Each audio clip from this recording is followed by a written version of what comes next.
Hi friends, best recapped here. Today, I'm going to explain a film called Guardians of the Galaxy Volume 2, 2017. Missouri, Planet Earth, 1980. Meredith Quill is riding in a car, listening to tunes on the radio with her boyfriend, whom she calls her spaceman. They go behind a Dairy Queen and run into the woods where the man shows Meredith a small alien seedling, which he says will eventually be all over the place. He then kisses Meredith. 34 years later. The Guardians of the Galaxy, Peter Quill / Star-Lord, Gamora, Drax, Rocket Raccoon, and Baby Groot are standing on a platform as they try to secure Anulax batteries from their latest employers, the Sovereigns. The Guardians have their weapons ready as they gear up to battle an interdimensional beast known as the Obelisk. The Obelisk descends, leading the Guardians to spring into action, except for Groot, who is jamming out to Mr. Blue Sky on a speaker that Rocket set up, all while the others are trying to annihilate the Obelisk. Since they cannot harm the Obelisk from the outside, Drax tries to kill it from inside by allowing it to swallow him. Star-Lord notices a cut on the monster's neck and orders Rocket to get it to look up. Gamora then slices the Obelisk downward, killing it and letting Drax spill out of the hole. The Guardians bring the batteries back to the Sovereigns and meet with their High Priestess, Aisha. In exchange for the batteries, the Sovereigns deliver Gamora's sister Nebula to the Guardians so that they can take her to Xandar and collect the bounty for her. Before they leave, Aisha talks down to the Guardians, but Peter in particular, noting his half-human / half-alien heritage, gives him something she deems reckless. The Guardians leave, with Rocket swiping some of the batteries for himself. On their way to the planet Xandar, the Guardians are suddenly met by a fleet of Sovereign drones, all going after them for the stolen batteries. The others figure it was Rocket that took them, and they're all pissed off.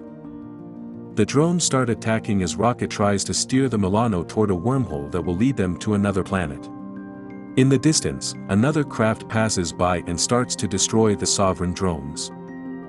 A man appears to stand on his ship and wave to the Guardians. The Guardians escape the drones but must crash land on a nearby planet. As the Guardians observe the wreckage of their ship, the other ship that saved them descends. Stepping out is Ego, who reveals himself to be Peter's father. With him is his empathic assistant Mantis. On another planet, Yondu and his team of Ravagers have fallen on hard times. He is staying in a nearby hotel, where Howard the Duck is also in attendance.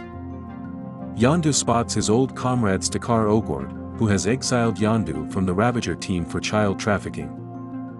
Among the Ravagers is Taserface, who thinks the Ravagers need a new leader, along with Kraglin, who has since also come to question Yondu's leadership. After Yondu finishes talking to Stakar, the Sovereigns arrive, and Aisha approaches Yondu with a proposition. Peter is still in shock to finally be meeting his father. Ego explains that he sent Yondu to pick Peter up after his mother died. Peter still also doesn't understand why Ego left Meredith in the first place. He invites Peter and his friends to his planet, which Peter is hesitant about until Gamora convinces him to join his father. Peter, Gamora, and Drax go with Ego and Mantis while Rocket and Groot stay behind to fix the Milano and keep an eye on Nebula. On Ego's ship, the three talk to Mantis, who shows off her powers by seeing into their minds. She lets everyone know that Peter has sexual feelings for Gamora, which Drax finds hilarious. The Ravagers come across the woods where the Guardians crash-landed. Most of them end up walking into traps laid out by Rocket until Yondu shows up with his Yaka arrow controlled through his whistling. The Ravagers get Rocket and Groot, but when Taserface plans to get Peter, Yondu isn't quite as willing to turn him over. Nebula then breaks the crest on Yondu's head to knock him out. She aligns herself with the Ravagers as they take Rocket, Groot, and Yondu prisoner. Ego brings everyone to the planet that literally lives through him, as Ego is a celestial and his consciousness is the core of the planet.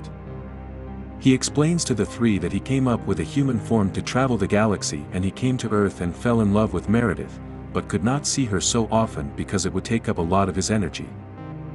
Peter continues to hold hostile feelings for Ego for leaving Meredith alone to die. As Peter grows more emotional, his hands produce powerful energy that is linked to Ego's own power. Ego shows him how to control and use it. On the Ravager ship, Taserface and his goons start ejecting those that are still loyal to Yondu, except for Kraglin, who only watches in disbelief as his friends are killed. When Taserface boasts of his greatness and fearful name, Rocket only mocks him. Nebula enters and suggests that the Ravagers turn in their captives to the Kree for the bounties on their heads. She also makes other demands, including a new hand. Mantis and Drax form a bond, though Drax continues to remind Mantis that he finds her hideous, but that it is a good thing because he thinks he is hideous as well and still managed to find someone else that loved him for who he is. Mantis says that she needs to tell Drax something important, but Gamora interrupts things and Mantis keeps quiet, instead just taking the two to their rooms. The Ravagers throw Rocket and Yondu in a cell while they take Groot for their own entertainment.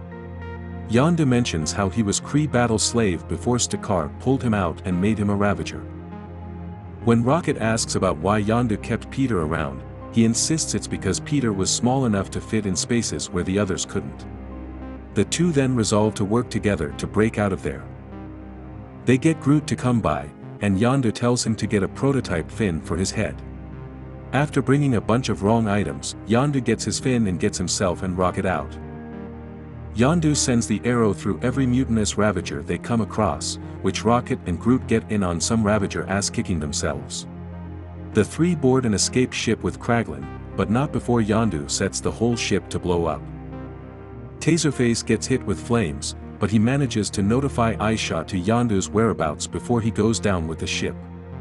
The other four must go through 700 jumps to get to Ego's planet.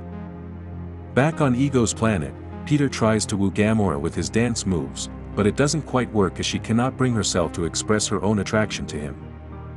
After she leaves, Gamora then sees Nebula coming down on her ship, shooting at Gamora. As Nebula crash lands, she jumps out to start fighting Gamora. Nebula manages to overpower Gamora but reveals that she never wanted to prove she was better than her, just that she wanted to have a real sister. Gamora's success as a warrior led to their father Thanos mutilating Nebula, leading to her resentment of Gamora. The two then form a sort of alliance as they come across a cavern filled with about 100 skeletons.